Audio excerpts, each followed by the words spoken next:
Bien, bueno, buenos días. Es un placer estar presentando esta mañana el encuentro ya número 11 de este ciclo Estructuras Compartidas, Cultura Tectónica, que desarrollamos conjuntamente entre el Taller Soler de la FADU UBA y el Centro Cultural de España en Buenos Aires, y que venimos curando junto a Sofía Caccione desde el año 2023 y que forma parte de esta intención de vincular el, este mundo académico y de invitar arquitectos españoles a hablar sobre la arquitectura contemporánea hacia adentro del taller de arquitectura y los estudiantes y también hacia el público en general. Esta vez con otro invitado de lujo, que es el arquitecto Josep Ferrando, arquitecto de Barcelona y director de la oficina Josep Ferrando Arquitectos. Josep practica la profesión de una manera multifacética, es artesano, académico, desarrolla su práctica profesional y es gestor cultural. Eh, Actualmente es decano de la Escuela de Arquitectura de La Salle, Barcelona, y director del Centro Obert de Arquitectura del COAC, desde donde impulsó una intensa agenda cultural que tuvo el reconocimiento del Premio Nacional de Cultura. Su arquitectura y su práctica se basan en sistemas flexibles que abren preguntas ante cada proyecto, mediante la investigación, que esa es más racional, y mediante la intuición, que busca el descubrimiento particular preciso para dar respuestas singulares a cada proyecto, eh, con lo que consigue una arquitectura pragmática y a la vez poética. Eh, Desde ese lugar, el trabajo con la monomaterialidad, el trabajo específico con la estructura, los materiales con los que proyecta cada trabajo, el uso de la geometría y la eficiencia pragmática, definen un camino con el cual nos sentimos cerca en nuestro formato de trabajo en el taller, eh, con lo que él produce obras que no repiten formas ni estilos, sino que alcanzan siempre soluciones ajustadas para cada circunstancia. Su trabajo ha sido exhibido en numerosos países, con exposiciones monográficas en la Bienal de Arquitectura de Venecia del 2014, la Architecture Forum AEDES de Berlín, el Museo de Arte Moderno Río de Janeiro. En 2016 integró el pabellón de español en Venecia. eh, bueno, premio FAD, etcétera. En paralelo, Josep desarrolla la práctica profesional en su práctica académica, además de ser director actual de la escuela ha dictado clases en numerosas universidades en Norteamérica y en Latinoamérica y en Europa. Eh, y bueno, en fin, para cerrar, es significativo para nosotros que esté escuchar esta conferencia porque Josep ha desarrollado una práctica académica y profesional que vincula a España con Latinoamérica, desarrollando varios proyectos construidos en Latinoamérica, en Argentina, y también ha sido profesor durante varios años dictando proyectos en Buenos Aires. Así que es un placer poder tenerte aquí esta mañana y te damos la bienvenida con un, con un aplauso virtual. Muy bien, Ignacio, pues muchísimas gracias. Un placer estar esta mañana, a principio de tarde acá, ¿no? Con ustedes. Gracias, Ignacio, por la invitación, a ti y a Sofía, y también, evidentemente, al CECEBA, a María, con los que tengo desde hace muchos años también mucha relación y muy cercana, y aprecio también toda la obra cultural que hacen en relación no solo a la arquitectura, sino a, como decía, la cultura relacionada tanto con España y con Buenos Aires. Por lo tanto, nada, un placer estar con ustedes, y vamos a empezar con la charla. Comparto, me indica si se ve, si no hay problema. etcétera. A Se ver. ve perfecto. Vale, pues muchísimas gracias. A ver, habéis dicho dos palabras claves, Ignacio, en la charla que tienen, bueno, en la presentación, hablando sobre lo que vosotros trabajáis en el taller, ¿no? Que creo que tienen que ver mucho con el título de la charla, ¿no? Precisamente lo estuvimos hablando semanas atrás, ¿no? De cómo también ponerse en relación, no hacer una charla común, sino también ponerse en comunión en ese sentido con lo que presentabas, ¿no? De hecho, dos palabras que me parecían que son claras, que son estructuras y tectónica, ¿no? Y de hecho, un poco hablar de eso, ¿no? La charla se titula Infraestructuras domésticas. Todos sabemos que una infraestructura es aquello que aúna el mínimo número de elementos técnicos para construir una cierta actividad o facilitar una cierta actividad, ¿no?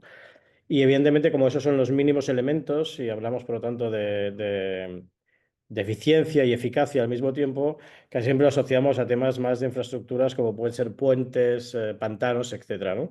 ¿Qué es lo que me interesa precisamente de esas infraestructuras, ¿no? Como decía, esos elementos mínimos técnicos para construir una actividad que no afloran, digamos, cosas superficiales que son innecesarias, ¿no? O sea, que realmente son precisamente la síntesis de aquello que se necesita, ¿no? Pero al mismo tiempo me gusta esa dicotomía y que habla, por lo tanto, de estructuras, ¿no? En el sentido, como antes citaba Ignacio. Pero juntarle esta palabra, que siempre me gusta esas dialécticas, luego veréis que hay varios momentos donde hablo de sistemas flexibles, etcétera, como palabras que parecen que son oxímoron, pero que juntas construyen otro tipo de lugares, ¿no? O posibilidades, ¿no? La idea de doméstico, ¿no? Lo doméstico lo podríamos incluso juntar a la idea de lo tectónico, ¿no? Es decir, ¿cuáles son los elementos que le generan domesticidad a esa infraestructura? Es decir, cómo trabajar con lo mínimo para conseguir lo máximo, que no es el menos es más, sino el menos para más, ¿no? Entonces, en esa domesticidad aparece la tectónica, pero aparece la estructura o cómo la estructura es capaz de domesticar un lugar o domesticarse a sí misma, ¿no? Entonces, por lo tanto, hablaremos básicamente de materialidad, pero materialidad asociada a la idea de espacialidad, pero también a la idea de estructura, ¿no? Y para eso siempre me gusta empezar con un ejemplo que no tiene que ver conmigo, ¿no? Siempre pongo un ejemplo que tiene que ver o del mundo de lo vernáculo o el mundo digamos, del mundo animal o en este caso el mundo de la cultura, ¿no? Ya que estábamos en CCEBA, me pareció interesante como mostrar este ejemplo, ¿no? Ese ejemplo es de un arquitecto y artista que se llama Alexander Brodsky, que le pidieron hacer un pabellón de vodka, para tomar vodka, ¿no? Como si fuera un pabellón de té japonés, pero en este caso ruso, por lo tanto un pabellón de vodka en la Siberia, ¿no? Y lo hacen, como veis, en una especie de lago totalmente helado en invierno, ¿no? Lo que me parece interesante del proyecto es no solo el tema infraestructural, es decir, cómo trabajar con lo mínimo, y trabajar con lo mínimo tiene que ver con trabajar con lo que hay en el lugar, pensar que es un lugar bastante deshabitado, y lo que hace es trabajar con los residuos de algunas granjas abandonadas, por lo tanto, lo veíamos en la fotografía anterior, perdón, en la fotografía anterior, esas estructuras de madera más esa tela de gallinero, ¿no? Por lo tanto, básicamente es como un tema no solo de economía circular, de reutilizar, etcétera, lo que existe y trabajar con lo mínimo, insisto, una estructura de esqueleto de elementos de madera reciclados de granjas abandonadas y las telas de gallinero de los gallineros existentes en las granjas, ¿no? Pero aparece una cierta domesticidad, que es cuando el espacio, digamos, se confunde con el usuario, o cuando el usuario define el espacio, ¿no? Y para mí es esta característica, ¿no? ¿Qué es esto, ¿no? Que es entender que uno de los elementos materiales más importantes de este proyecto es el clima, ¿no? Y todos sabemos que en climas extremos de frío como este, si alguien agarra un vaso de agua en estado líquido y lo tira contra esta tela de gallinero, automáticamente en contacto con el aire, con la tela de gallinero, se convierte en hielo, ¿no? Por lo tanto, el usuario está constantemente, tiene la posibilidad de cambiar constantemente ese lugar. Es decir, en el momento en que le aplicas, aparece lo translúcido, en el momento en que se deshace, aparece la transparencia. Por lo tanto, el usuario está constantemente modificando el diseño sin que además el diseño, en este caso el artista y arquitecto Alexander Brodsky, se vea alterado, ¿no? Simplemente él lo que está haciendo es que la arquitectura que diseña es una arquitectura que no impone, sino que sugiere, ¿no? Y en esa manera de sugerir va constantemente cambiando. Por lo tanto, las ventanas son infinitas, ¿no? Las ventanas pueden ser de un solo píxel de hielo o de dos o de tres o de muchos y de formas infinitamente irregulares. simplemente en función, como decíamos, del clima o cómo ha aplicado el agua, ¿no? Pero al mismo tiempo alguien también se puede imaginar que cargue, digamos, el vaso de vodka, se vaya a la fachada y se ponga un vodka on the rocks, ¿no? Con lo cual se está incluso bebiendo la fachada, ¿no? Por lo tanto, esa domesticidad muchas veces no solo tiene que ver con la escala, sino la capacidad de que el usuario, ¿no? Que lo está habitando, pueda modificar eso sin que esté alterando el diseño original, porque en realidad el diseño no trabaja sobre una forma preestablecida, sino trabaja sobre una sistematización del uso, ¿no? Y en ese sentido, por eso empiezo iré como de escala menor a mayor, pero no de escala de medida, sino de escala temporal, ¿no? Proyectos digamos, que sean construidos para una menor ocupación en el tiempo o mayor ocupación en el tiempo, ¿no? Y veremos cómo, para mí eso lo que importante es cómo, digamos, la adaptabilidad en los casos de menor temporalidad se enfoca más en el material, en cambio la temporalidad en los de mayor, digamos, el mayor grado de temporalidad se enfoca en el uso, ¿no? En cómo puede adaptarse en el tiempo ese espacio, en cambio en los primeros es cómo se puede adaptar el material al tiempo, ¿no? Entonces, en este caso, ese dibujo que vemos de catenarias, hecho de telas atracción colgadas, corresponde a una instalación efímera del año 2019 que básicamente era construir los espacios comunes de una feria de construcción que se llama Construmat, que es una de las más importantes de Europa, se realiza en Barcelona cada 2 años y básicamente se hizo un concurso para poder diseñar y construir los espacios comunes. Si os imagináis una feria, ¿no? Un espacio ferial, un recinto ferial, ¿no? Que es este que vemos aquí a la izquierda como las barras que vemos así rectangulares, más esa especie de ameba de entrada de Toyo Ito, ¿no? Pues el Construmat ocupa dos de esas barras durante 3 días y todos son stands donde podemos imaginar que cada uno de los stands de cada uno de los materiales, básicamente como si fuera una pequeña ciudad, son las viviendas, ¿no? Y por lo tanto estarían cada una expresando su personalidad, ¿no? Cada una de ellas sus colores, su gráfica, sus diferentes materiales, etcétera, ¿no?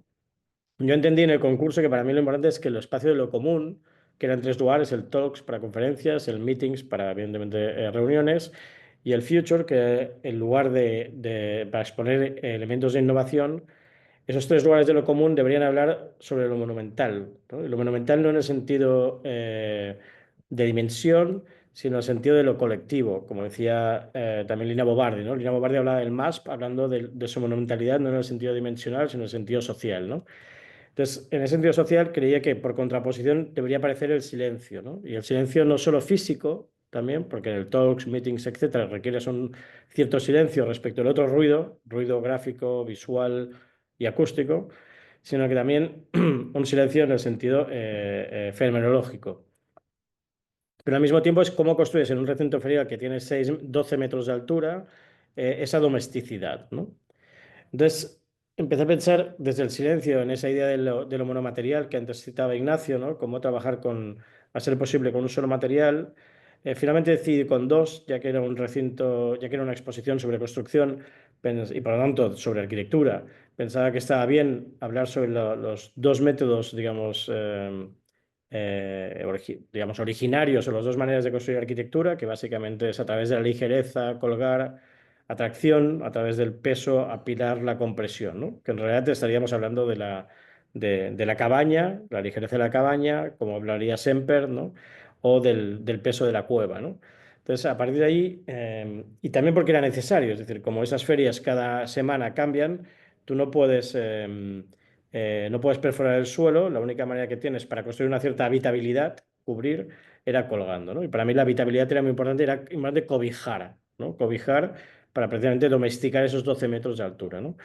Y ahí decidí trabajar con tela, en este caso trabajé con geotextil, ¿no? El geotextil como sabéis, está compuesto de fibra textil y sirve normalmente estar en las losas que siempre nos cubren, ¿no? Donde habitamos, pero realmente nunca la vemos, ¿no? Entonces vienen de industria en rollos de 2 metros por 200 de largo y básicamente lo que hice es pedir a una empresa que nos dejaran 10 kilómetros en rollos de 2 por 200 y esas catenarias que habéis visto al principio lo que hacen es optimizar sus longitudes de manera que en realidad puedas, digamos, desplegarla en esas catenarias que construyen espacialidad y convierten ese lugar en una cueva blanda, ¿no? Una cueva ligera.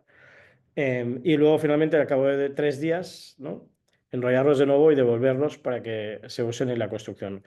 ¿Por qué? Porque evidentemente, como decía antes, la temporalidad de solo 3 días, porque es un edificio o una arquitectura efímera, pone el foco en el material, ¿no? Y por lo tanto que sea un material reciclable, reciclado y reciclable, o al menos reciclable, ¿no? Y el segundo material, que básicamente construía lo que tenía relación con las posiciones del cuerpo, ¿no? Que es sentarse, informarse, hablar, ¿no? Básicamente, en lugar de utilizar mobiliario en esa idea de temporalidad, ¿no? Pero al mismo tiempo de construcción y por lo tanto en construcción, decidí trabajar con esas vigas metálicas. Le pedimos al equipo de la obra que estaba, la obra, digamos, de la Sagrada Familia, si nos dejaban 200 toneladas de vigas metálicas, nos las dejaron, las empezamos a pilar, construyendo esos niveles, ¿no? El nivel de sentarse, de informarse, de reunirse, ¿no? 45, 75, 90 centímetros, ¿no? De manera que habla de lo ligero, lo colgado, lo pesado, lo apilado, ¿no? Y aquí vemos como, por ejemplo, esta construcción, ¿no? Está optimizando, esas catenaриas optimizan todos esos 10 kilómetros de rollo de geotextil que se devolvieron posteriormente, o estas, ¿no? Todas esas vigas que se apilaban y se devolvían también posteriormente después de los 3 días. Por lo tanto, el coste, el desperdicio de material fue cero, el coste de material, porque nos lo dejaron, fue cero. O sea, básicamente se puso el presupuesto, el coste en la mano de obra, ¿no? En las personas. Aquí cuando evidentemente nos llegaron las vigas, todas eran diferentes y lo que tiene, digamos, de apasionante la obra efímera, ¿no? Que tienes que dibujar, pensar y ejecutar al mismo tiempo, ¿no? Entonces decidimos apilarlas, agruparlas primero por su oxidación o color y después apilarlas al mismo tiempo en el sentido inverso a su longitud, ¿no? Es decir, más cortas abajo, más largas arriba. ¿Por qué? Porque básicamente es pedirle el material que sabe hacer, ¿no? Y una viga aguanta en vuelo, y como aguanta en vuelo, podíamos hacer que la longitud mayor estuviera en la cota que queríamos, ¿no? 45, 75, 90. La planta, y eso veremos en nuestros primeros proyectos, es una planta cuadrada. Esta es la del Talks, de los 3 espacios que hacíamos.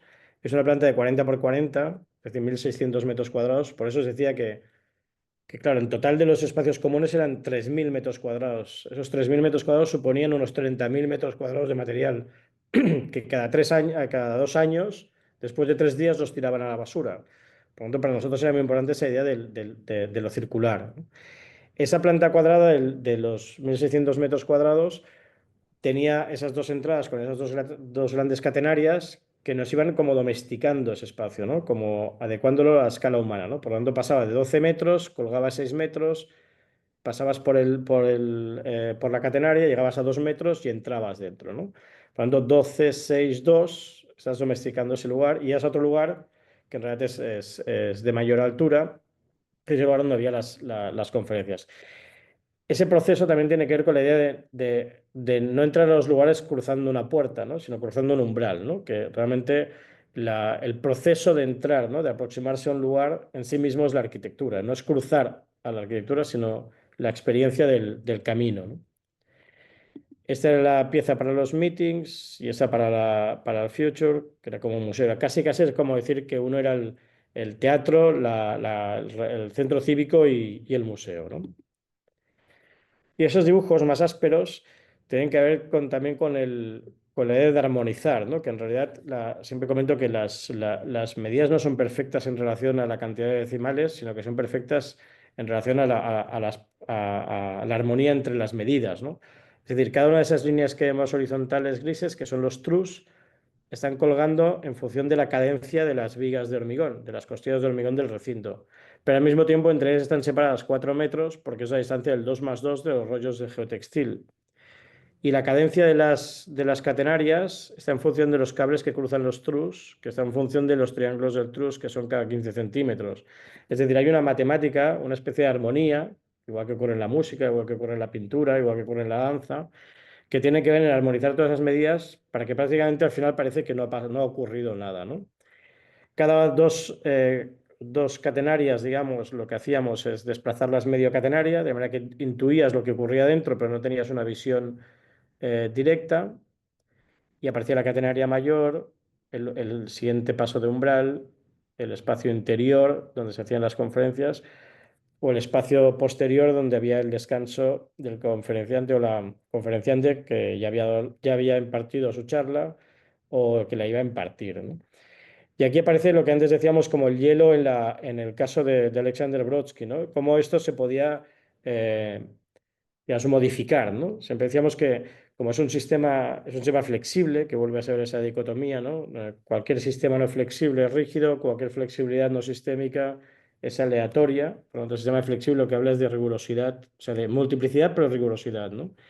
Entonces, esos elementos verticales lo que hacían es que si había una charla con 200 personas, se veía así, pero si de repente en la siguiente charla había 20 personas, simplemente lo que tenías que hacer es empujar, ¿no? O bajar las telas, con lo cual el espacio se acomodaba, pero en realidad siempre era el mismo, pero formalmente o geométricamente no era el mismo, ¿no? O la geometría, mejor dicho, la geometría era siempre la misma, pero soportaba múltiples formalidades, ¿no?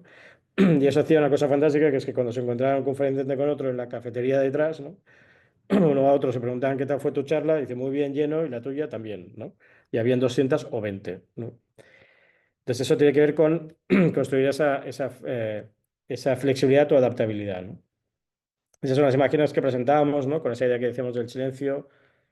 Por un lado físico, acústico, ¿no? Porque todo ese geotextil absorbía, ¿no? Respecto al exterior, respecto al resto de stands que habían fuera, pero al mismo tiempo también en el sentido monumental. Etcétera. Cuando te girabas en las imágenes que presentábamos al concurso, veíamos todas las vigas iguales, o las hacíamos iguales, pero evidentemente cuando llegaron no, y eso también nos proporciona una cosa más bonita, que es esta idea del apilado invertido, ¿no?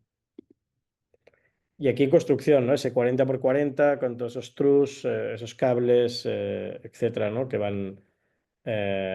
te aparecen esos cables, que vemos el ritmo y que aparecen las juntas. Se montó abajo y luego se hizo, entró el camión grúa que traía las vigas y las dejamos. Evidentemente, cada una de esas vigas pesaba una tonelada, o la mayoría, por lo tanto no podíamos dejarlas a un rincón, sino que el mismo camión grúa que las traía las colocaba, ¿no? Por eso digo que al final, cuando llegaron diferentes, ese camión era lápiz, ¿no? Era lápiz y ejecutaba al mismo tiempo. O sea, había que dibujar y ejecutar, ¿no? Aquí vemos como las estábamos agrupando, en este caso las oxidadas y apiladas en el sentido inverso, o aquí ya en estado final, ¿no? Las que llegaron, las que nos dejaron, pues que eran de color naranja, las agrupamos y las apilamos en ese sentido, ¿no? Dejando que precisamente la longitud mayor estuviera en el nivel de la barra de información. Detrás hay una mesa, ¿no?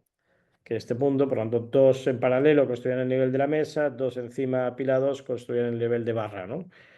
Pero nos gustaba también esta cuestión como de construcción, ¿no? Hacer una feria de construcción en construcción, ¿no? Y por lo tanto, que no hubiera como muebles diseñados como si fueran tuvieran que ir para un hotel o una casa o donde fuera, sino que básicamente se entendiera que durante 3 días esto iba a estar allí y luego se iba a retirar, ¿no? Aparecían otro elemento que me gusta de muchos de los proyectos que realizamos, que es la idea de laberinto, ¿no? No laberinto francés, que es por caminos abiertos y cerrados, sino laberinto por desorientación, es decir, por repetición y desorientación, ¿no? Y en un sentido teníamos las dos puertas grandes, pero en otro sentido aparecían múltiples puertas porque el material lo permitía. Simplemente tenías que abrir la tela y automáticamente también por tensión superficial se abría la siguiente, ¿no?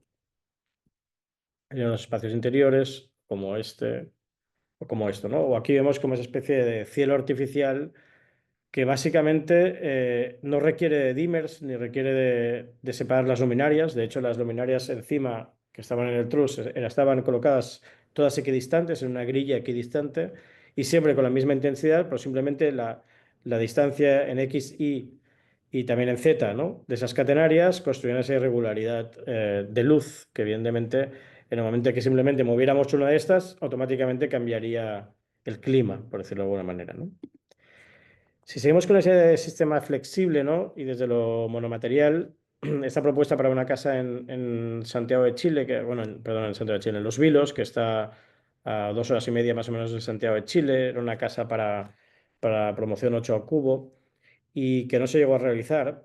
eh, Partía también de una premisa de esta idea como de ser flexible, ¿no? Ser flexible porque se construyó en este lugar que se llama Ocho Quebradas, donde, como os decía, había un ingeniero que todavía está y está organizando una promoción que se llama Ocho al Cubo, que ya me había pedido años atrás hacerle un umbral a esa promoción, donde habrían 8 arquitectos japoneses y 8 arquitectos chilenos. Esa puerta de acceso o esa idea de umbral la convertí en esa especie de rueda, Cuando diseñé esta pieza no había ninguna de las casas construidas y le pregunté dónde quería la puerta, me dijo donde quisiera y es lo peor que te pueden contestar, con lo cual el donde quisiera se convirtió, aprovechando precisamente esa idea esa vía del tren obsoleta, en una rueda que simplemente nadie decidía dónde estaba o no estaba la puerta. La puerta estaba donde decidiera el viento y por lo tanto estaba en todos y en ningún lugar, ¿no?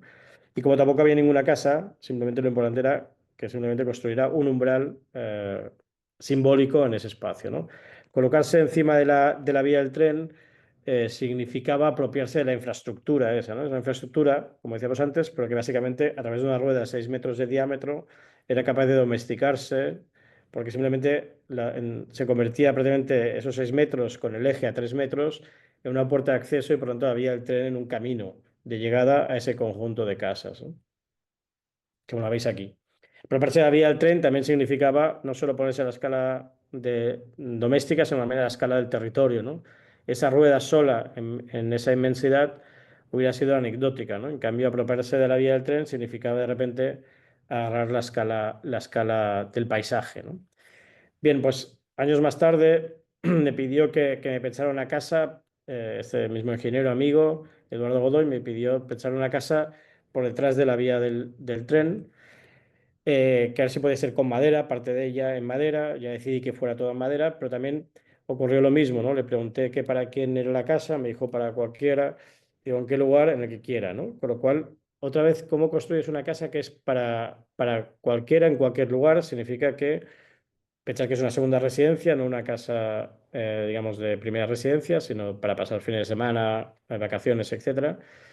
Entonces empecé a pensar en que una casa que no es para nadie y en ningún lugar, con lo cual no tiene orientación, lo que requiere es ser primero de todo cuadrada, ahí seguimos con la planta cuadrada, porque precisamente ya, digamos, en función de su lugar y por tanto orientación, vistas, asoleamiento, etcétera, las personas ya la habitarán en función de eso, ¿no? O sea, no tiene dirección porque no tiene lugar. Esa planta cuadrada, se llama casa 8 más uno, son 8 cuadrados perimetrales más uno central, y lo que hacía es básicamente pues, una casa digamos, que se ocupa temporalmente, ¿no? Convertirla o pensar en una casa casi ancestral, ¿no? Pensar en una casa, el primer hogar, ¿no? El primer hogar es las personas alrededor de un fuego para calentarse y o para cocinar, es decir, para alimentarse o calentarse o ambas cosas, ¿no? Por lo tanto, es una casa alrededor del fuego, se llama casa 8 más uno, como digo, porque el uno, que es el central, es el único que no es intercambiable, ¿no? El uno es la cocina, está en el centro, y las otras 8 piezas se pueden intercambiar. Para que sea intercambiable, otra vez hay que organizar unas ciertas reglas de juego, ¿no? Que permitan esa flexibilidad. Si no, si todo puede ocurrir, nada ocurre, ¿no?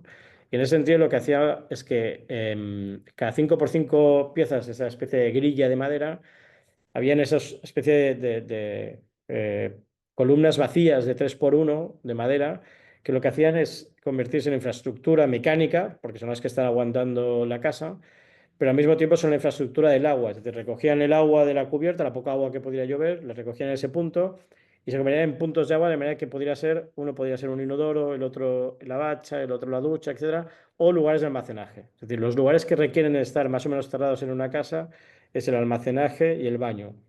Y aquí lo importante era atomizar el baño.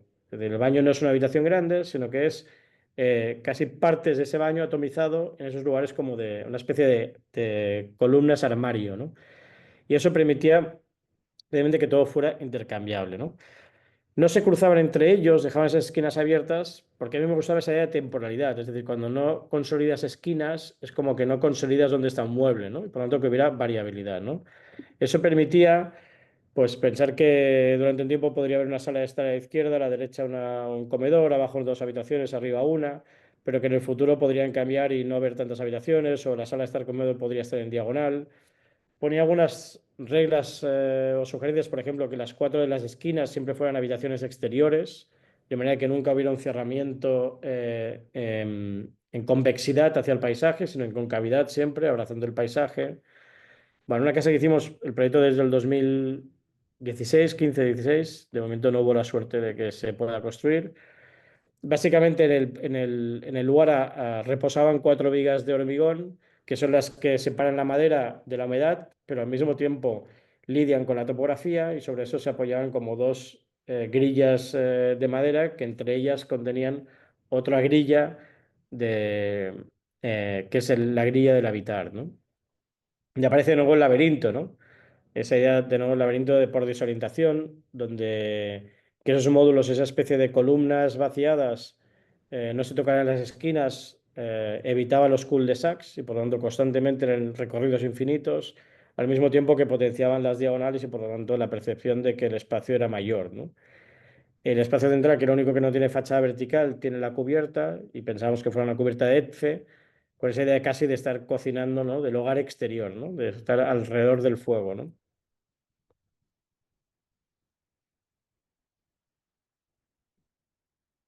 Pero también al mismo tiempo esa idea de casi de pabellón, ¿no? Como de lugar que ocupas muy temporalmente y no sabes muy bien si es un edificio que todavía no se ha terminado o está por terminar o en algún momento te lo puedes llevar a otro lugar, ¿no? Siguiendo con la idea de planta cuadrada y cambiando de escala como digo, temporal, porque en este caso es mayor que la casita pequeña, pero en cambio es menor, por ejemplo, que el espacio efímero. Este concurso para unas viviendas en Ibiza, en el que sacamos un segundo premio, no lo ganamos, pero también nos gustaba, cuando hablamos del tiempo, en el sentido infraestructural, también de los materiales, cosa que ocurre en el edificio de Itela, si nos da tiempo lo contaremos también, ¿no? Que es cómo las obras también tienen sus tiempos. Y entonces aquí en este concurso para Ibiza, en el Mediterráneo, nos interesaba esta idea también de temporalidad, trabajar con dos tiempos, ¿no? Trabajar con la construcción in situ, donde la construcción in situ en el lugar lo que hace es intentar reforzar la construcción vernácula del lugar, es decir, potenciar los oficios que existían y potenciar los materiales que existen. Y al mismo tiempo que se está haciendo esto, que requiere un tiempo mayor, se está construyendo en taller un tipo de construcción más contemporánea, en este caso más ligera, que es de madera. Lo que estáis viendo aquí, que veis con arcos y tal, no es un tema formal, sino que básicamente esto era un cinturón, lo que veis aquí es un cinturón de piedra y la piedra para construir losa tiene que trabajar envuelta, ¿no? Eso lo sabemos, o sea, una piedra no puedes colocar horizontal, caería, tendría que ser una piedra muy grande, pero sí que la puedes hacer por trocitos y llegar y poner la clave, que es la que aguanta, entonces aguanta todas en compresión, ¿no? Esa construcción en piedra era necesaria no solo por un tema, como decía, cultural social, ¿no? De recuperar los oficios y el material local, sino que también lo era por un tema de inercia térmica. Es decir, por eso cuando vamos por el Mediterráneo, si veis, los edificios son edificios muy opacos con ventanas muy pequeñas, es decir, de controlar la luz, el sol, ¿no? No son de grandes ventanales. Eso ocurre con casas modernas porque a veces malentendido el lugar, digamos. Pero si veis las casas vernáculas, son casas muy pequeñas, ¿no? Entonces, eso que hacíamos alrededor era un cinturón, de manera que el medio era toda una construcción en madera, ¿no? Aquí, casualmente, la planta era cuadrada, porque es el lote que nos daban. Aquí terminaremos como la secuencia de tres plantas cuadradas, ¿no? Pero aquí en esos diagramas se entiende, es decir, estamos construyendo in situ esa especie de cinturón que nos abriga, ¿no? Que nos abriga del calor y del frío, pero especialmente del calor, genera una inercia que hace que lo que acumula de frescor de noche la piedra se disipe hacia el interior durante el día y dentro, en el espacio interior, lo que hacíamos esto era una construcción en madera que se hacía en taller y luego cuando se había consolidado la piedra, ¿no? La construcción in situ, veníamos y montábamos de una forma rápida lo que se había hecho en taller, ¿no? Y aquí empiezan esa especie también de simetrías asimétricas, ¿no? Es decir, teníamos un cuadrado, pero también nos pasaba que la orientación, como veis aquí, el sur, vuestro norte, ¿no? Nos venía en diagonal. Eso significa que había dos caras, que era sureste, suroeste, que tenían sol directo, y dos caras que no, que eran al norte, ¿no? Entonces, ¿qué hicimos? Las caras, para garantizar ventilación cruzada, todos los temas de sostenibilidad son muy importantes, y más en esos concursos, para garantizar, digamos, una buena resolución respecto a las dos caras sur, teníamos unas terrazas, ¿no? Y unos patios interiores pequeños que permitían hacer ventilación cruzada. Cuando estábamos en las dos caras norte, desaparecían esas terrazas, porque al norte no tenían tanto sentido, porque no necesitas profundidad para protegerte del sol, y ese metraje de terraza que desaparecía aparecía en el patio. ¿Por qué? Porque ampliando el patio ganábamos luz de sur, ¿no? Aunque estuvieran a cara norte, ¿no? Cuando fijaos que solo un pequeño cambio, ¿no? De trasladar una superficie exterior de fachada sur a interior norte, ¿no? Hacía ese cambio, digamos, de tener en la diagonal del Sol una simetría asimétrica, ¿no? Aquí veis como en esta axonometría, como el lenguaje este muy, digamos, vernáculo, ¿no? Murario, ¿no? De cómo habitar una especie de grueso de piedra, cómo se habitaban, ahí aparecían las habitaciones y las terrazas, un interior de madera y finalmente arriba también uno de piedra donde de nuevo, ¿no? Es direccionado, ¿no? Esa especie de vueltas arriba no solo responden a que el sistema constructivo requiere, tectónico, estructural, ¿no? Requiere hacer vuelta para poderse construir, sino que al mismo tiempo, colocados en la dirección del viento, del levante, es decir, del mar, lo que hace es refrescar la cubierta, porque la cubierta es el lugar más expuesto al sol. Por lo tanto, esa direccionalidad está en la dirección del viento. Esto era el estacionamiento en la planta baja, decíamos de no excavar, y eso es lo que permitía también que el aire corriera y pasara por la planta baja, por el oasis interior, ese patio interior, y pasara a los siguientes, ¿no? Em, Se pedían 24 viviendas, algunas de 2 habitaciones, otras de 1 habitación. Entonces, básicamente, sin cambiar prácticamente la planta, hacíamos pequeños mecanismos de nuevo, ¿no? Ese sistema flexible, pequeños cambios que de repente la misma geometría construye habitabilidades diferentes, ¿no? Aquí veis que cada una de las viviendas tiene, por ejemplo, en las de sur estamos viendo la terraza, la sala de estar comedor y el patio para garantizar la ventilación cruzada y 2 habitaciones en fachada, ¿no? Las de norte tienen 2 habitaciones en fachada, el patio gana y la terraza la ocupa el comedor, ¿no? Pero si pasamos a las últimas plantas, que son estas, que son las que tenían una habitación menos, lo que hacíamos es que la terraza de abajo tenía doble altura, por lo tanto las de arriba tienen terraza y un vacío que da a la terraza del de abajo, ¿no? Por lo tanto, simplemente jugando con los vacíos y los llenos, conseguíamos construir este elemento, ¿no? Todas digamos, las tipologías que nos pedían diferentes, ¿no? Las adaptadas, las de una habitación, las de dos, pero básicamente con el mismo sistema geométrico, ¿no? Y que en planta trabaja, si por ejemplo hemos visto que en el caso de la casa en Chile trabaja de una forma como en cruz, o en el caso de la planta cuadrada de Construmat trabaja en sistema, digamos, de barrido, ¿no? En este caso trabaja anidado por anillos, ¿no? Vemos, hay un patio central, hay el corredor colectivo, hay un umbral de entrada a las viviendas que también lo ocupan los baños, por lo tanto cuando entras, de nuevo no entras cruzando una puerta, sino que cruzas primero una escalera en espiral, luego una pasarela colectiva y luego un espesor que es el de los baños. Eso nos permitía que concentráramos los baños en fachada, en la fachada comunitaria, por lo tanto podíamos tener el registro de instalaciones y todo. Y luego llegamos a las salas de estar comedor, en el caso de los sur o las salas de estar en el caso de los norte, ¿no? Y ahí aparecen en los nortes los dormitorios y los comedores y en el sur los dormitorios y terrazas, ¿no? Perdón. Nos decía que los patios de las viviendas a sur era simplemente un patio abierto y en cambio las viviendas de norte, que eran el doble de patio, se convertían en en un patio de invierno, ¿no? De manera que en realidad en verano están cerrados para que puedan realmente captar mucha luz de sur y disiparlo a la vivienda que está enfocada a norte. Y en cambio en verano lo contrario, ¿no? En verano se abren, ¿no? Y entra el aire por debajo por la zona del estacionamiento y sale y por lo tanto están refrescando constantemente, ¿no?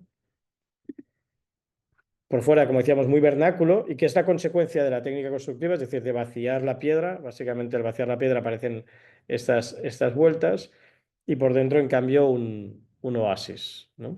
Simplemente es ese lugar, digamos, que en realidad es, insisto, cualquiera de las construcciones vernáculas que veríamos alrededor del Mediterráneo, ¿no? Tanto las culturas romanas, griegas, mesopotamias, etcétera, veríamos que trabajan de esta manera, ¿no? O sea, abrigándose al exterior y construyendo una especie de paisajes interiores, ¿no? Y aquí se mejora la vivienda, una vivienda entre dos exteriores, ¿no? O sea, es vivienda colectiva, pero está entre una terraza, ¿no? Que es el umbral, el porche, y un patio, ¿no? Bien, este no lo ganamos. Voy a pasar a una serie ahora digamos, de 3 proyectos, a ver si nos da tiempo, que trabajan no tanto desde la planta cuadrada, sino también que la planta cuadrada tiene que ver, como hemos visto, con lo estructural y lo material. Y en este caso lo mismo, pero van trabajando sobre la idea del pórtico, ¿no? Como más direccional, ¿no? Esa es una casa en Asunción, en Paraguay. Es una casa digamos, de primera ocupación, no es como el caso de Chile. Y en ese caso, lo que estamos viendo en gris clarito a la izquierda y a la derecha es básicamente el cerramiento, ¿no? El cerramiento es un cerramiento cerámico en un solar de 24 por 30 metros, donde los primeros 6 metros no os podíamos ocupar. Por lo tanto, en realidad lo que hacemos es colocar ahí los espacios servidores, el estacionamiento, el quincho, un espacio de lavado, etcétera. Y esos 6 metros, ¿no?, que se sacaban de allí, que son como una especie de, estás ocupando como el espesor del muro, ¿no?, hacían que básicamente la planta habitable sea de 24 por 24, prácticamente una planta cuadrada que no, son con los no tiene los ángulos rectos, sino que está un poco desviado. Básicamente la casa son dos pórticos de hormigón, ¿no? Dos pórticos de hormigón paralelos, que lo que hacen es dejar a un lado, al lado norte, un jardín mayor y al lado sur un jardín menor. Porque básicamente lo que se necesita en Asunción, especialmente en Paraguay, pero en Asunción, donde hace mucho calor, mucha humedad, es una sombra, ¿no? Muchas veces se puede incluso habitar con las fachadas abiertas, pero lo que es muy importante es protegerse, generar una sombra, ¿no? Por lo tanto, lo que está haciendo este doble pórtico es automáticamente generar una gran sombra, ¿no? Este pórtico está hecho con hormigón, evidentemente técnicas del lugar, ¿no? El hormigón o la cerámica, ¿no? Siempre se trabaja con lo mineral en Paraguay.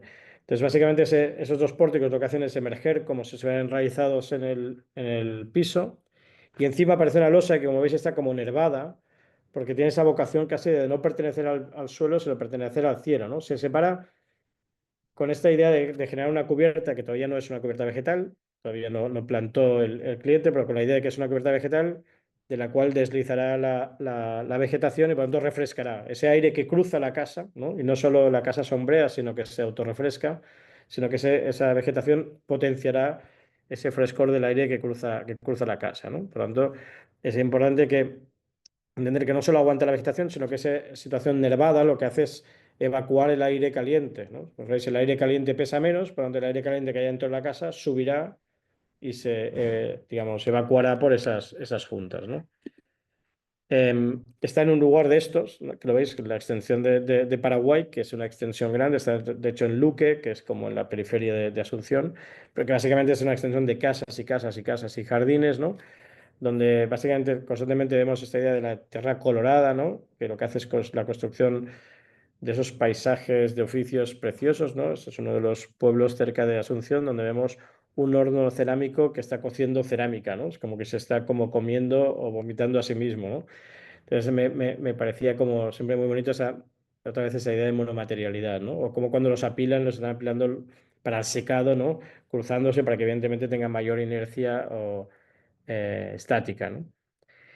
Y luego esta construcción, que es la culata Jovai, que es la construcción vernacular, es decir, cómo hacían las casas, separaban dos habitaciones, muy inteligentes, separar dos habitaciones, de manera que no hay corredores, no hay pasillo, porque las he separado, con una cubierta ligera que se aguantan entre las dos y que generan básicamente un vacío entre ambas habitaciones, que es la sala de estar, y que prácticamente siempre está abierto, ¿no? La cubierta inclinada hace que el aire caliente se acumule arriba y como es de paja, pues que se vaya evaporando, ¿no? Y ese es un poco lo que intentaba la casa era esto precisamente, ¿no? Entonces, casi como este esfuerzo de colocar como un elemento que parece que unos elementos que emergen del suelo, como esta piedra, ¿no? Y otra que es muy pesada, pero que niega su pesadez, ¿no? Niega la gravedad porque está tocando como de puntitas sobre las otras, ¿no?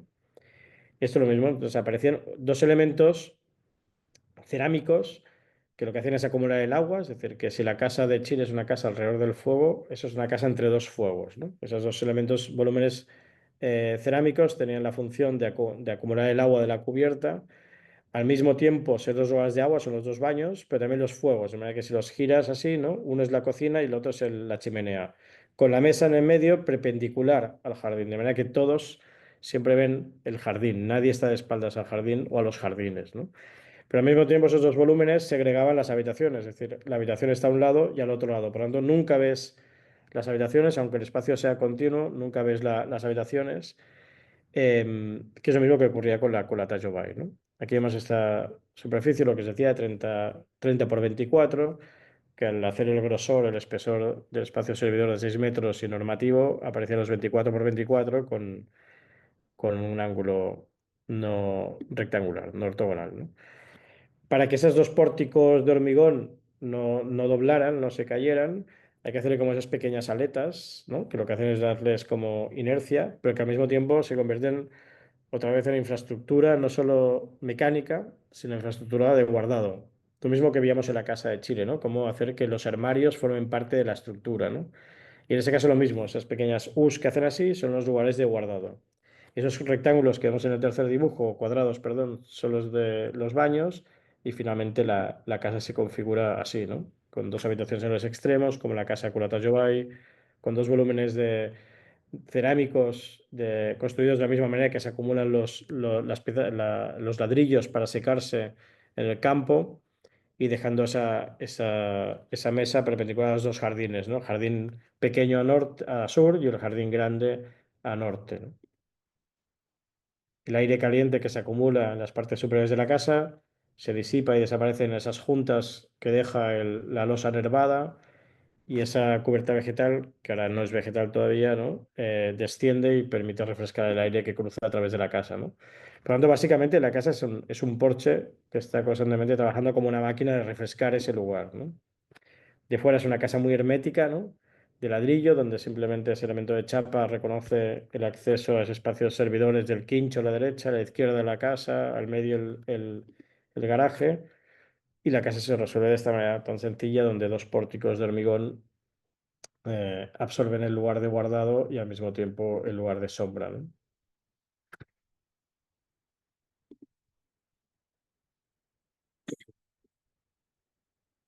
Esta idea de pórtico resuelve este otro proyecto que es para una estación de un parque de bomberos, una estación de bomberos cerca de Barcelona.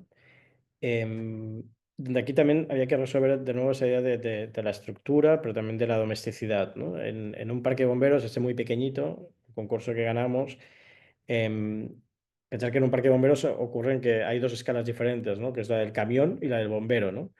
Entonces, en este caso lo que hicimos como estrategia es que hubiera un pórtico incluido dentro del otro, ¿no? Como quien estuviera trabajando con una muñeca rusa, ¿no? De manera que el pórtico pequeño garantiza estructurar lugares de menor escala, como los vestuarios y los dormitorios, ¿no? Donde aparecen tres dormitorios, que son los tres turnos de los bomberos, y está, digamos, incluido, ¿no? Circunscrito dentro de este pórtico mayor, que es el que contiene a los camiones, ¿no? Esto había que hacerlo con sistemas industrializados para hacer una construcción rápida y decidimos hacerlo con madera, que en un principio pues chocó un poco, ¿no? Porque al final siempre asocias la madera a la leña y por lo tanto para ellos fue un poco extraño que fuera de madera, pero en realidad la madera es menos conductiva que colapsa, el acero colapsa antes que la madera. Y otra cosa bastante bonita de la madera es que al mismo tiempo que tarda más en colapsar es que se protege a sí misma. Es decir, el acero requiere del vomitado, requiere otros materiales que lo protejan al fuego, mientras que la madera no requiere eso, sino que requiere cambiar la sección, ¿no? Requiere cambiar su dimensión. De manera que si una viga tiene, por cálculo mecánico, una cierta dimensión, simplemente hay que aumentarle aquella dimensión que requiere la protección al fuego. Es decir, que si tiene que tener una RF90, que significa resistencia al fuego 90 minutos, tienes que calcular cuánto más de espesor debe tener que queme durante esos 90 minutos, ¿no? Antes de esos 90 minutos no está colapsando la, la estructura, ¿no? Este es el paisaje, donde es un pueblo que se llama Moyá. El centro histórico es muy bonito, pero como ocurre con muchos de esos pueblos, durante los años 60, 70, 80 ha ido creciendo en sus periferias de una manera casi a veces entre medio autoconstrucción o poca regulación, con lo cual es una lástima que llegues a esos pueblos, ¿no? De esos paisajes fantásticos, y cuando llegas lo primero que ves son, digamos, edificios que no son dignos, digamos, de lo que eran los centros históricos. Entonces lo que quisimos, como eso justo era en la entrada, que el edificio también fuera bastante institucional, ¿no? Que veo esa mancha roja, ¿no? O sea, que fuera realmente, se entendería que era un edificio que pertenece a todos, ¿no? Y entonces aparece como esa secuencia de pórticos tiene que ver con eso también, ¿no? Con esa especie de racionalidad, pero al mismo tiempo de clasicismo, ¿no? Recuerdo un artículo de un periodista aquí que lo llamó un templo para los bomberos, ¿no? Con esa idea de cómo construir un lugar que recuerda que tiene un cierto aire clásico, ¿no? Pero que al mismo tiempo esos pórticos repetidos, como digo, es un pórtico de mayor dimensión que acoge el camión y un pórtico de menor dimensión que acoge el bombero. Pero normalmente los espacios de los camiones normalmente están abiertos, porque así pueden salir rápidamente si hay una urgencia. Entonces ese mismo pórtico se convierte en ventana de ese paisaje que has circulado anteriormente, ¿no? Te aproximas a través del paisaje y cuando llegas allí vuelves a ver el paisaje marcado entre los pórticos, ¿no? Y aquí se ve desde fuera, ¿no? Como esa llegada, como el edificio se dispone como un edificio institucional, como puerta de llegada de puerta de llegada a esa población, ¿no? Es muy sencillo luego en el interior, ¿no? En la planta baja pues aparecen todos los lugares de vestuarios, camiones, etcétera, y arriba es de los dormitorios, salas de estar, cocina, todo aquello que requiere que el bombero pues esté cómodo, ¿no? Frontalmente aquí vemos como los pórticos, la secuencia de los 6 pórticos, ¿no? Como cuando pasas por el lado, de repente los 2 pórticos que siempre están abiertos son la ventana de aquello que has circulado anteriormente, ¿no? Y al mismo tiempo ocultan esas construcciones de la izquierda, ¿no? Que empiezan a ser ya esas construcciones que decía antes de los 60-70, ¿no? Que han asociado tantos pueblos fantásticos del paisaje, ¿no? Que es una situación muy sencilla aquí. Básicamente decir, por ejemplo, cuando uno trabaja con la madera, a diferencia del hormigón, ensambla elementos en lugar de moldearlos. Por lo tanto, una de las decisiones primeras si tienes doble pilar con viga o un pilar con doble viga, ¿no? Aquí decimos trabajar con un doble pilar y viga porque aunque aumente la sección, también aumentas las aristas. Por lo tanto, lo importante no es ser más, digamos, tener mayor o menor dimensión, sino ser más esbelto, ¿no? Y en ese sentido era muy importante, y se veía en las fotografías anteriores, cómo aparece esa esbeltez, ¿no? Porque básicamente lo que está haciendo es construir aumentar el número de aristas y al mismo tiempo genera esa pequeña sombra detrás, ¿no? Aquí se ve con más claridad, ¿no? Y esos elementos metálicos que cierran las vigas en sus cantos, porque ahí es donde sufre más la madera, si llueve, ¿no? Porque precisamente como la estás cortando en el sentido en el sentido perpendicular a la fibra, es el lugar donde entra por porosidad el agua, ¿no? Y también los últimos módulos, como siempre, triangulados para que esto no tienda a doblarse como cualquier construcción tectónica no estereotómica, ¿no? La secuencia de pórticos y ese espacio interior, que básicamente es la huella de aquello que ocurre por detrás, ¿no? Que es el pórtico menor respecto al pórtico mayor, ¿no? Y después toda la fachada industrializada en 3 tipos de módulos que tiene simplemente lamas de madera y permite tener una fachada ventilada. El que queda vaciado y simplemente es un vidrio, ¿no? Porque da luz pues, al gimnasio o la sala de estar. O aquellos que requieren una luz más o menos tamizada y por lo tanto aparece el vidrio y la madera al mismo tiempo, ¿no? Y esos elementos casi en damero, en 3 tipologías diferentes, se ensamblaban dentro de la estructura de madera. Y ya para ir terminando, ¿no? El edificio de la Itela de Buenos Aires, también un concurso que ganamos como en el 2016 más o menos y se terminó en el 2019. De hecho es una de las obras más rápidas entre concurso y ejecutarse que he realizado. Nunca ocurre esto, o sea que es maravilloso. Y básicamente este dibujo lo cuenta todo, ¿no? Una de las cosas que nos pedían en el concurso, pensé que era un concurso para hacer un edificio que completaba, en ese momento completaba un campus, ahora ya se hizo el concurso para el siguiente edificio y ya está en construcción, ¿no? De Bruder. Y en este caso nos pedían que fuera un edificio, no tenían muy claro el programa, sabían que tenían que haber aulas, o sea, un restaurante, unas aulas, unas oficinas, pero no sabía muy bien cuántas de cada y pedían que fuera bastante flexible o adaptable el edificio, ¿no? Y básicamente eso es lo que cuenta el edificio. El edificio es un edificio de estructura, tanto en fachada como en estructura mecánica tripartita, que es este dibujo. O sea, aquí todas las columnas que aparecen en el edificio son estas, las 4 más 4, 8, para un edificio de 60 metros de largo y 20 de ancho, con una estructura tripartita donde vemos que hay una planta, 2 plantas y 3 plantas, donde la primera subdivide en 3, la siguiente en 2, para precisamente convertirse en un patrón de juego de posibles subdivisiones interiores futuras en función del uso. Es decir, el 260, que es la mínima dimensión arriba, es la dimensión de una oficina individual, mientras que el 520, que es el siguiente, es el de una aula pequeña, por ejemplo, de tutoría, ¿no? Por lo tanto, en función de la cantidad de oficinas pequeñas o de aulas pequeñas o grandes, etcétera, se puede como, a través de ese patrón de juego, subdividir todo ese espacio interior, ¿no? ¿Por qué es importante esto? Pues lo mismo que decíamos antes, si todo fuera vidrio, para que todo pudiera ocurrir, no podría ocurrir, porque nunca sabes dónde colocar las paredes, porque siempre te van contra el vidrio, ¿no? Por lo tanto, esa estructura lo que está garantizando es que tengas una rigurosidad en ese juego, ¿no? Que sabes que las paredes van a ese lugar. Para eso fue necesario trabajar como con lo que hicimos con Ibiza, es decir, toda esa estructura de hormigón lo que hace es ser la mínima cantidad de hormigón posible in situ y toda la fachada se industrializó. Toda la fachada son esos módulos que como si fuera una carrocería o como trabajaba brillantemente Jean Prouvé en sus fachadas, se trabajaban como si fuera una carrocería de auto, se hicieron en Quilmes, en una industria de aluminio de Quilmes y se ensamblaban aquí. Por lo tanto, se podía trabajar al mismo tiempo in situ todo el hormigón y todas las fachadas que no se hacían in situ, sino en taller y se ensamblaban. ¿Por qué? Porque las fachadas contenían al mismo tiempo todas las instalaciones. Era necesario porque, claro, si queríamos que el espacio se pudiera subdividir como quisiéramos, la mecánica no podía ocupar el centro de la planta, por lo tanto, todas las estructuras están en el borde, pero tampoco la termodinámica, las instalaciones. Por lo tanto, las instalaciones están también en el borde, ¿no?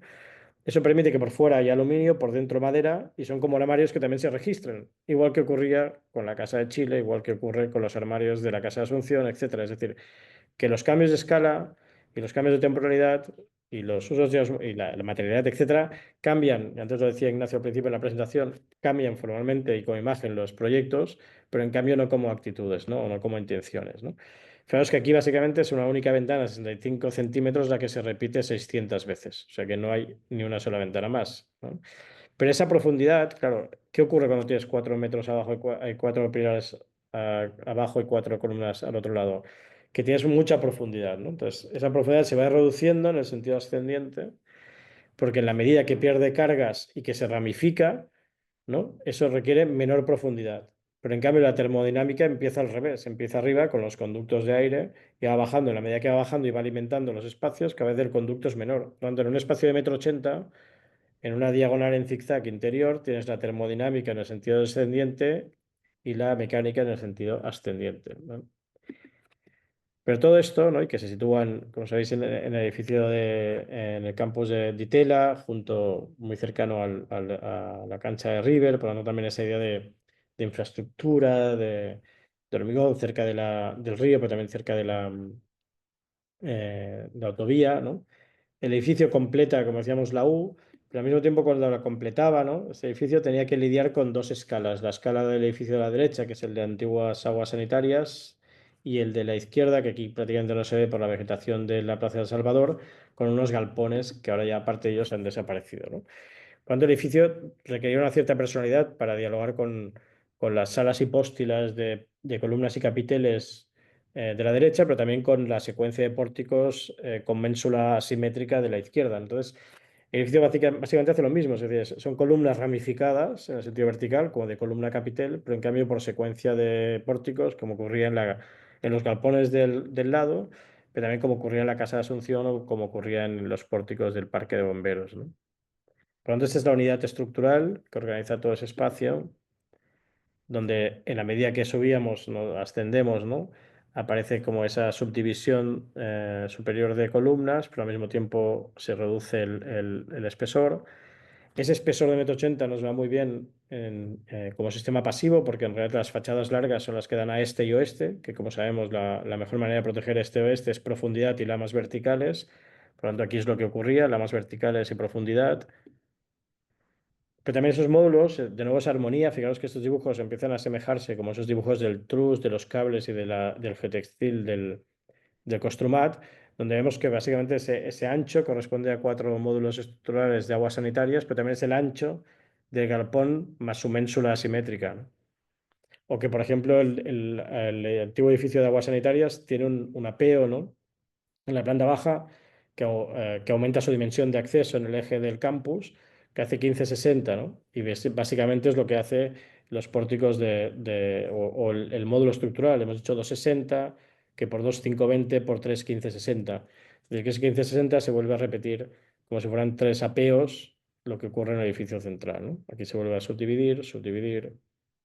Y eso permite, como decimos, en las plantas primera y segunda, multiplicidad de aulas de diferentes tamaños, o en las plantas tercera y cuarta, oficinas de diferentes tamaños, ¿no?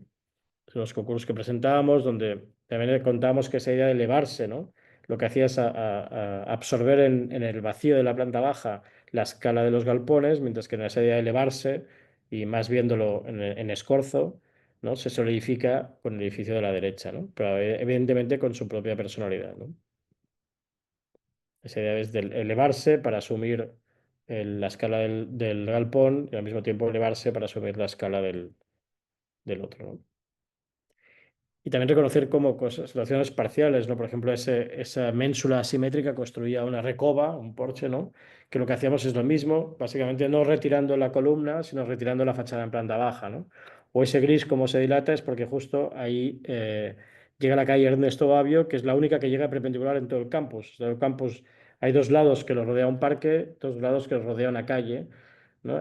Sáenz Valiente y Figueroa Corta, y el único lugar donde le llega una perpendicular es esta, ¿no? Con lo cual lo que hacíamos es como reconocer esa llegada, ¿no? Desde esa calle y absorber básicamente en el sentido inverso, si miráramos hacia atrás ahora, absorberíamos toda la vegetación de la calle hacia el interior del campus, ¿no? O esa, como decíamos, esa recoba, esa retirada de la fachada, que lo que hace es reconocer la dimensión de la ménsula que estaríamos dejando hacia atrás, ¿no? De los galpones, ¿no? Pues todo ese espesor, como vemos el zigzag, ¿no? Donde vemos que arriba hay mayor espesor de instalaciones, abajo mayor espesor de estructura, ¿no? Eso que corresponde al póster del afiche de la charla, ¿no? Con esa idea de básicamente jugar con grises, ¿no? Todo el control de cómo se organizaban también el encofrado, ¿no? Cómo aparecían las buñas entre las columnas y las horizontales para absorber los posibles cambios de plano, pero como los encofrados, que son de 1,22 por 2,44, empiezan desde los ejes y acumulan las diferencias en los bordes para que se entienda para que se puedan absorbir precisamente las diferencias entre un encofrado de 2,44 versus el módulo del proyecto que es 2,60, ¿no?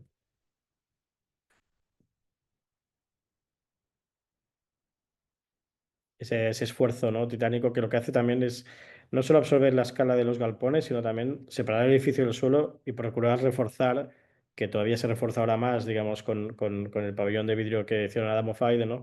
Es reforzar esa idea de transversalidad y permeabilidad entre el campus y la ciudad, ¿no? Y si el hormigón está hablando de la compresión, ¿no? De nuevo, como ocurría en el primer proyecto que veíamos, ¿no? Y por lo tanto es el que reposa, el que toca en el suelo. Lo que decíamos es que el segundo material, que era el aluminio y el hierro, ¿no? Nunca tocará el piso, es decir, está ensamblado, como veíamos en las fachadas, está apoyado, como se puede ver en los puentes que conectan con el edificio antiguo, o colgado, como es el caso de la escalera, es decir, la escalera no tocaba el piso, sino que se colgaba desde los 22 metros de altura como un laberinto y se detenía a 15 centímetros del suelo, precisamente del piso, explicando que no está aguantando, ¿no? Sino que el acero está a tracción versus el hormigón, que es el único que toca el piso y está a compresión, ¿no? Y finalmente un tercer material, que es el que organiza como los espacios interiores o más fragmentados, como le ocurrió en esta planta, ¿no? Em, o menos fragmentados como ocurre en otras que no salen ahora, ¿no? Pero también con toda la vista, ¿no? Veis aquí como los paneles acústicos siguen el módulo de 65 centímetros. Su espesor corresponde a la dimensión necesaria para cumplir su función, que es la absorción acústica, pero al mismo tiempo su colocación corresponde al orden armónico, como digo, insisto, en el trus, los cables, el geotextil, ¿no? Y si las pantallas acústicas iban desde la arista de la viga de hormigón hacia arriba, las iluminaciones iban de la arista de hormigón hacia abajo, es decir, había instrucciones de cómo armonizar toda esa materialidad, ¿no? Toda esa tectónica y toda esa estructura para precisamente construir esa especie de nuevo, insisto en el título, infraestructuras domésticas, es decir, el mínimo de materiales necesarios para construir una actividad, pero al mismo tiempo domesticándola, ¿no? Como ocurre en esta fotografía. ¿Qué ocurre cuando llegas a la última planta, ¿no? Y de repente te enfrentas, ¿no? A la visión de Buenos Aires, ¿no? Con toda su dimensión, ¿no? Que precisamente necesita que esos 260 de módulo lleguen arriba y encuadren en módulos humanos y domésticos esa ciudad, de manera que la suma, digamos, de esos cuadrados en nuestra mente construye esa dimensión, ¿no? Y construye la visión de Buenos Aires al mismo tiempo que la domestica a través de la arquitectura. Creo que hasta aquí lo podemos dejar, Ignacio, ¿no? Para dar tiempo a preguntas. Bueno, muchísimas gracias. Un placer escucharte. Muy, muy interesante toda la presentación. Em, bueno, un poco esto, ¿no? Reforzar que como en tu obra o en los proyectos que mostraste, siempre la elección de ciertos materiales con el que se va a construir el proyecto, ¿no? Y una geometría que también es el otro material de construcción que cruza, digamos, lo material con lo conceptual, la materia como elemento físico, eh, y la geometría que ayuda a generar el concepto y a darle forma a la materia. Entonces, bueno, me parece que eso fue muy, muy didáctico, digamos, para los estudiantes y para el taller. Em,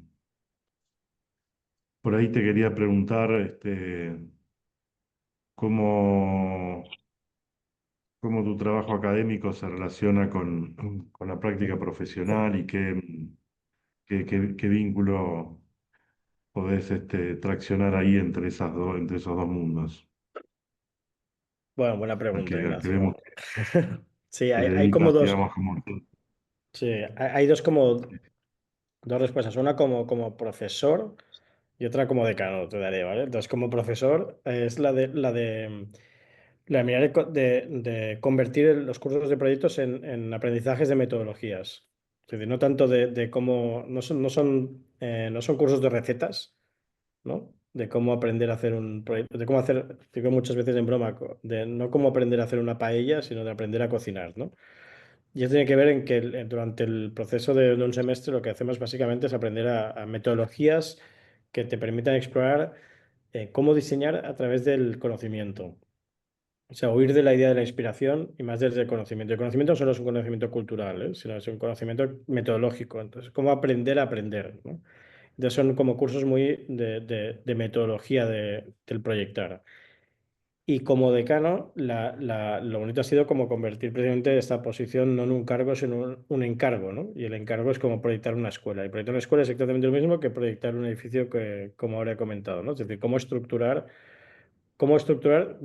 y domesticar al mismo tiempo, ¿no? Yo digo que el proyecto de escuela que tenemos entre manos, precisamente lo que estamos haciendo es cómo armonizar la diversidad. Es decir, no es una escuela que tiende a homogeneizar y buscar un mismo tipo de arquitecto y arquitecta, sino todo lo contrario, diversificar, pero que tampoco cada uno juegue por su banda, sino cómo la armonizas, es decir, cómo le das la posibilidad a los y las estudiantes de entender una gran diversidad de salida profesional, porque en realidad la arquitectura no te prepara para construir, sino para pensar, ¿no? O para afrontar la complejidad. Y entonces, en ese sentido, hay una gran diversidad de profesorado, pero básicamente enfocado en eso, ¿no? En encontrar muchas salidas. Pero claro, ¿cómo estructuras esto? Tiene que ver con convertirlo en un proyecto, ¿no? En entenderlo como un proyecto. Perfecto. Este, abrimos a que haya Ah, preguntas. mira. Mientras te voy a hacer igual una. Quizás, ¿cómo ves esta relación entre lo más artesanal y lo industrial, por un lado, quizás, o lo Mm, tecnológico, y en el campo, digamos, tanto de la producción arquitectónica, de la construcción, pero también quizás con las nuevas tecnologías, mm. en el ámbito del proyecto? Sí, no es fácil esto, porque también es como el ritmo, como lo que requiere una obra, ¿no? También en velocidad, en todo, ¿no? Eh, yo creo que, bueno, confío, aquí Y hay la quizás en suerte que relación a estos distintos, cerca, quizás en relación también a estos distintos, ámbitos culturales donde has claro, trabajado. sí, yo creo que tenemos bastante suerte aquí en el ámbito de Barcelona, pero incluso también Baleares, etcétera, las Islas Baleares, de tener varios artesanos industriales. Bueno, no sabes muy bien si son artesanos industriales o industriales artesanos, ¿no? Y te hablaría de Huguet en Mallorca, trabajando sobre el mortero y ahora sobre la tierra. Te hablaría de Fet de Terra aquí cerca de Barcelona con la tierra compactada, o de Cricursa con el vidrio, o de Cumella con la cerámica. O sea, tenemos la suerte de tener como cercanos, hay todo como un cinturón de gente de artesanos o artesanas industriales que están trabajando sobre cómo ser capaces de no perder la artesanía al mismo tiempo que ganar lo que significa la repetición, la rapidez, etcétera, de lo industrial, ¿no?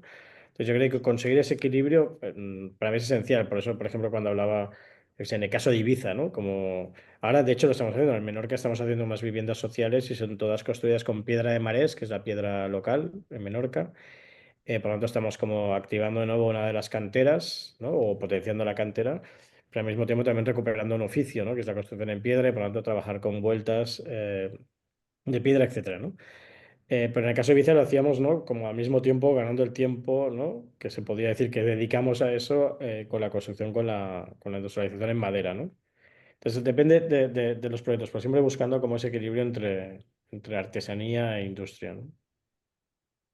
O sea, de alguna manera decís que hay una especie de industrialización de la artesanía, o de una Sí, vuelta, una búsqueda de la industria a procesos a buscar por ejemplo, industrialización de cuando, procesos artesanales locales.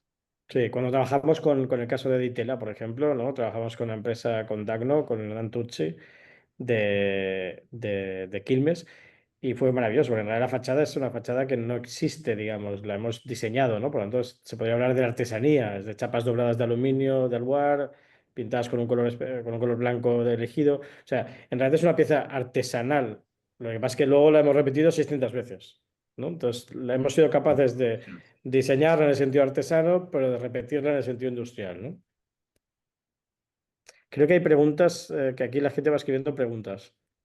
Yo veo algunas. Sofía que dice, hola Josep, yo Eh, quería saber más acerca del uso del EDFE que comentaste que usaron en el proyecto de la grilla de madera, cómo aplican esas nuevas tecnologías y qué beneficios le trajo al proyecto.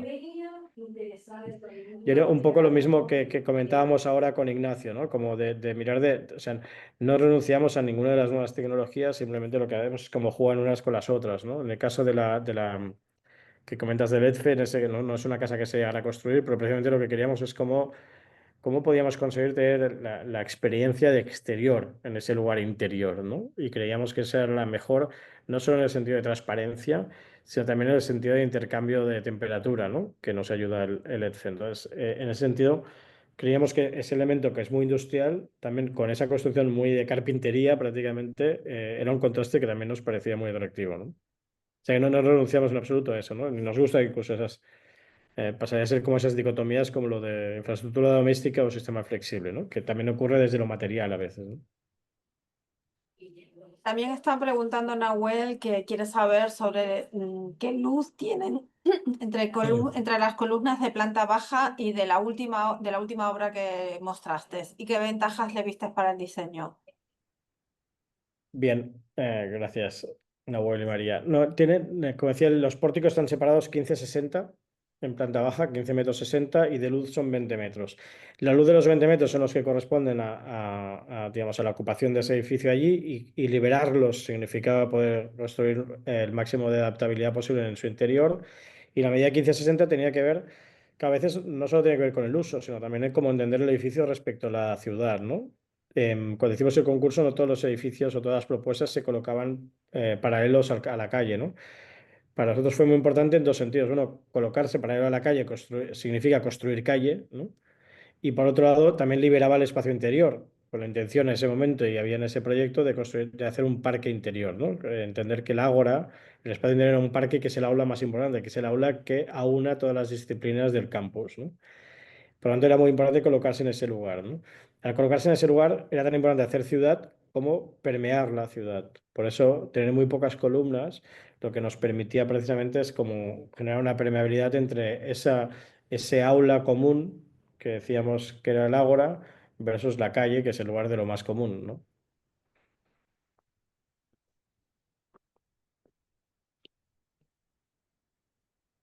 Y no sé si hay más ahora. O alguien se anima de voz, yo qué sé. alguna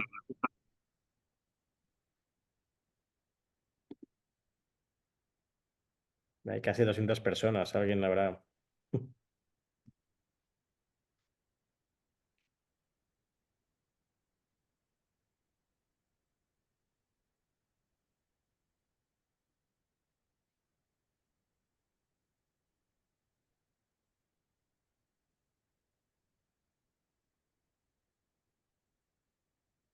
María también puedes preguntar, ¿eh? Hola, hola, Josep. ¿Se me Hola, escucha? Sofía. Sí, Hola, sí. buenas tardes. Es que estaba teniendo problemas con la conexión. Bueno, antes que nada, muchas gracias. Fue muy buena, muy generoso la presentación. Yo te quería hacer unas consultas es, ¿en qué momento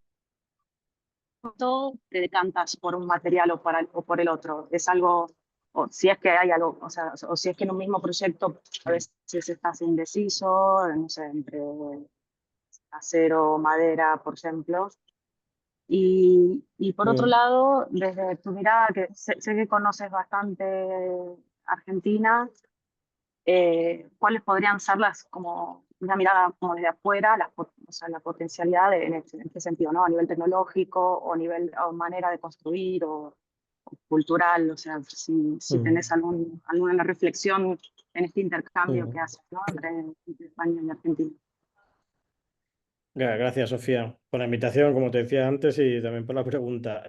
No, un poco puedo responder las dos a la vez. Es decir, la manera de elegir también los materiales tiene que ver con los recursos disponibles, ¿no? Con los recursos disponibles y con los recursos humanos o mecánicos para hacerlo posible también, ¿no? Entonces, en el caso, por ejemplo, del parque de bomberos es porque, bueno, aquí hay una conciencia bastante importante en empezar a trabajar más desde los últimos años en madera, cosa que costó y ahora sí que hay más sensibilidad sobre este tema. Em, pero al mismo tiempo, por ejemplo, en Argentina, Buenos Aires no era posible, o sea, no hay como normativa para hacer un edificio como el de Itela con madera, ¿no? O sea, se puede hacer casitas, pero no se puede hacer esto, ¿no? Por lo tanto, o no lo puedes hacer tampoco en Asunción, porque no se trabaja con madera normalmente, se trabaja con tierra o con hormigón, es decir, que también tienes que entender los recursos del lugar tienen que ver, como insisto, no solo en los materiales, sino también en los humanos, ¿no?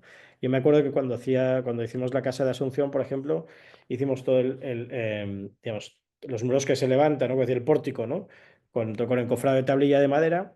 Y luego yo pensé, me parecía interesante cómo hacer ese elemento in situ, porque nace del suelo, ¿no? Está enraizado con el piso, pero en cambio el de arriba, la estructura nervada con, con piezas prefabricadas de hormigón, que aquí, por ejemplo, en Barcelona se encontraríamos muy fácilmente, ¿no? Y me dijeron, no, no, lo encofraremos, que es mucho más fácil acá, ¿no? Entonces, claro, se aprende del lugar y de hecho era muy raro porque yo, claro, quería que fuera nervado porque no que garantizaba esa abertura respecto a la ventilación y expulsaba el aire caliente. Pero otra era muy raro hacer como eso encofrado. De hecho, cuando estaba encofrado pensé, o sea, ojalá se quedara la casa así, porque era precioso, ¿no? Encofrado todo ese elemento. Pero te respondía al lugar, que responde que la tecnología, digamos, de la construcción está asociada a lo mineral y de forma exagerada, o sea, lo mineral incluso en encofrar, en no tenerlo ni industrializado. Y en cambio, por ejemplo, en la colaboración y ahora vuelvo a Buenos Aires, la colaboración con Tucci en el caso del aluminio, pues fue fantástica, ¿no? O sea, un trabajo, ¿no? También de industria muy potente. O sea, me pareció muy potente la industria del aluminio, por ejemplo, que hay, o cómo se construye en hormigón, ¿no? También. Por lo tanto, creo que en cada lugar, ¿no? Hay que saber cuáles son los recursos, como decía antes, humanos, mecánicos y materiales y trabajar a partir de esos, ¿no? Y cuando es temporal, aún más. Cuando es efímera, cuando es una construcción efímera, aún más, ¿no? ¿De qué dispones y tiempo para construirlo? Y cuándo lo vas a... Y cómo, no solo el montaje, sino el desmontaje, ¿no? Eso es esencial. Sobre todo ¿con qué dispones para ejecutarlo? Eso es esencial. ¿De qué dispones, ¿no? Sí, sí, está claro. Gracias. De nada.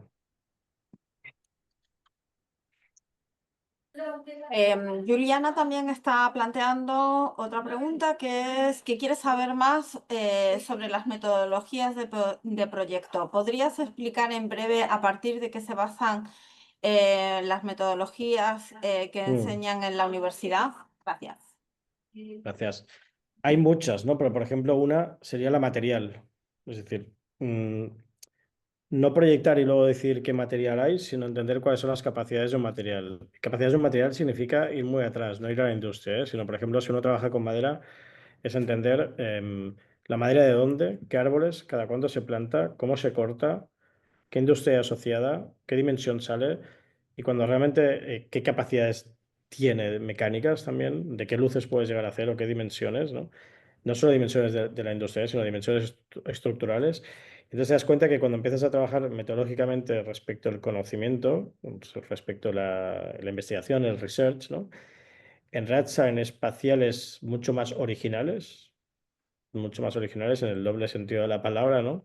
Em, que no esperabas, ¿no? Y que en realidad son mucho más certeras, es decir, que están mucho más lejos de la subjetividad de uno y están en la objetividad de un conocimiento que simplemente hay que observarlo. Entonces, ahí apretamos mucho, incluso al principio los estudiantes después están felices, pero al principio piensan, pero tengo que mirarme más esto, pero sí, se dan cuenta que al final casi el proyecto sale solo, ¿no? Y últimamente lo hemos hecho trabajando desde de la observación de lo vernáculo, por ejemplo, en el Mediterráneo. Hemos hecho durante 6 semestres 6 semestres una investigación, 3 años, ¿vale? Una investigación alrededor del Mediterráneo, en el cual hemos ido a Atenas, a Estambul, a Marrakech, al Cairo, a Nápoles y a Venecia. Entonces, básicamente, el entender de ejemplos vernáculos, o sea, y ejemplos tradicionales, em, tipologías que nos hablan desde lo social, lo medioambiental y lo tectónico. ¿Y el por qué? Porque si alguien hacía esto hace 1000 años, no hacía porque quedara bonito, ¿no? Entonces, si eso resiste el tiempo, tiene una inteligencia y una belleza que realmente hay que analizarla, ¿no? Y de repente cuando se analizaba esto, se entendía el por qué. Hay cosas ejemplares, siempre espectaculares, ¿no? El día que descubres por qué Grecia ganaba muchas de las batallas, ¿no? Y es porque se inventaron un barco que se llama trirremo, que es el que permitía ir hacia adelante y hacia atrás, mientras que los otros bancos no. Los otros barcos solo embestían. Tú ganabas, pero no podías seguir ganando. En cambio, el barco trirremo permitía como ganar y salir para ganar a otro, ¿no? Entonces, de repente, cuando descubres eso, descubres muchas cosas. Es decir, y eso tiene que ver cómo adentrarse, entender el conocimiento, entender qué es lo que ha resistido el paso del tiempo y el por qué. Y después de esto, metodológicamente lo que pedíamos era prototipos del siglo XXI que, manteniendo características tectónicas, sociales y medioambientales, digamos, actualizaran esa idea de prototipos construyendo condensadores sociales, ¿no? Entonces son métodos que se basan mucho en repetir lo mismo todos, porque todo es un conocimiento acumulado para todos, pero que al mismo tiempo tiene que ver con la diversidad de la mirada de cada uno, ¿no? O sea, todos hacen lo mismo para ser todos diferentes y para aprender todos de todos, ¿no? Pero es muy metodológico. No sé si te respondéis, Juliana. Sí, gracias.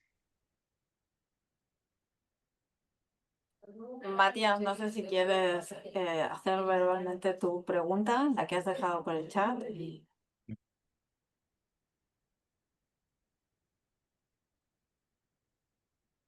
Si no, la leo.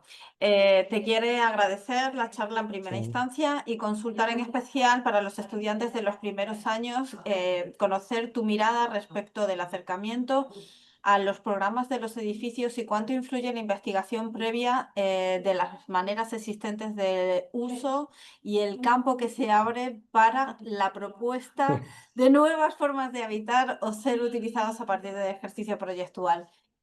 Quizás ya lo has abordado, en cualquier caso, te da las gracias. Nada, gracias, Matías. Mira, nosotros el grado de arquitectura son 5 años. Luego hay un máster habilitante que es el que te habilita para ser arquitecto o arquitecta, en el cual tienes que hacer un año de máster. Antes, pues puedes tener el grado de arquitectura, pero en realidad no puedes firmar. Son 5 años. Entonces, lo que hicimos en la escuela, por ejemplo, es dividir esos 5 años en 2 ciclos temporales. Los 3 primeros años son como más son los cimientos de la arquitectura, ¿no? Y una vez has pasado 3 años y realmente ya tienes más claro lo que es la arquitectura, cuarto y quinto todos los alumnos van juntos, es un segundo ciclo donde desaparece la idea de cuarto y quinto y solo aparecen 3 metodologías docentes, que son las unidades de diseño, los workshops técnicos y los seminarios culturales. Y los alumnos pueden elegir dentro de una gran diversidad que hay cuáles quieren hacer en función de sus propios intereses que han formado durante 3 años, ¿no? Y en cambio, en los 3 primeros años, donde hay como esa idea más de asentar, ¿no? De cimientos, lo que decidimos es que en proyectos de primer año se hablaría sobre la idea del espacio en relación al cuerpo. En segundo, el espacio, por lo tanto, con el individuo, ¿no? El espacio y el individuo. El segundo, el espacio y la comunidad. Y el tercero, el espacio y la sociedad. Entonces, tiene que ver constantemente en cuáles son las relaciones de nosotros con el espacio, pero también de nosotros entre nosotros con el espacio, ¿no? Entonces, lo que están trabajando, por ejemplo, los alumnos de primero de este año es en un festival. No se sabe si es un festival de qué, de música o de lo que sea y tal. Entonces, cada uno de los alumnos tiene que pensar en un objeto que genera arquitectura en relación al cuerpo.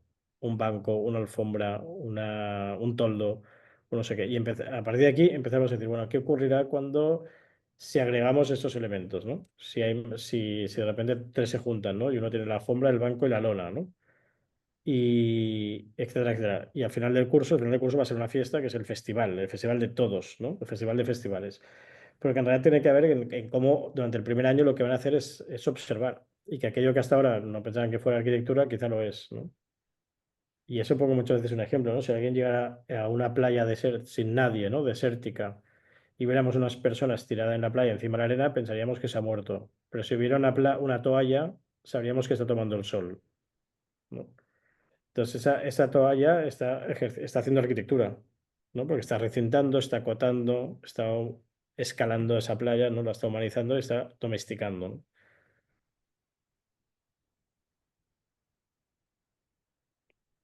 No sé si te sirve, Matías, pero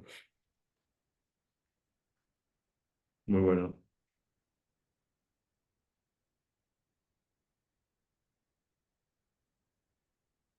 Sí, Bueno, muchas gracias. creo que no sé si hay alguna pregunta y si no ya podemos cerrar aquí. Creo que muy generosa toda la. Seguro que ahora aparece en cuando ahí aparece una pregunta más. A ver, yo tenía curiosidad con tu proceso creativo. Pregunta Florencia. Vi en internet que sos mucho de las maquetas. Se nota también ahí en tu fondo del escritorio. Eh, sí, es entonces un te poco pregunto un de... poco tu proceso creativo, Sí. que quizás si las maquetas, proceso creativo en general, quizás cómo iniciar los proyectos. Yo creo que son siempre digo lo mismo, con todo al mismo tiempo. Cuanto más cosas al principio, mejor. Luego se va destilando, no para que elimines, sino para que con menos des más respuesta a cosas. Pero hay de todo, hay como maquetas, axonometría, dibujos, bocetos, materiales, dimensiones de la industrial, de todo un poco. O sea que todo empieza como... No es lineal, y tampoco es lineal escalar. O sea, no es que es de lo grande, ¿no? De la ciudad a lo pequeño, al detalle, sino que también todo se va alimentando con todo. Es muy, diría, desordenadamente ordenado.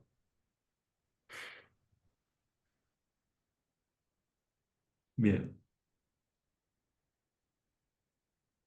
Bueno, creo que cerramos aquí. Muchísimas gracias, Joseph. Un lujo escucharte, un placer haber compartido este momento y esperemos vernos pronto de nuevo en Buenos Aires. Seguro, o en Barcelona. Gracias, Ignacio, En Sofía, Barcelona. María, todos. Muchísimas gracias. A Gracias, un ti y a todos abrazo. los que han estado compartiendo con nosotros esta mañana para Argentina y tarde para España. Así que bueno, pese a la diferencia horaria, siempre hay un buen puente establecido. Muchas gracias. Muchas gracias. Gracias. Gracias. Un abrazo. Gracias. Chao. Gracias. Chao. Hasta luego. Chao, muchas gracias. Gracias. Chao.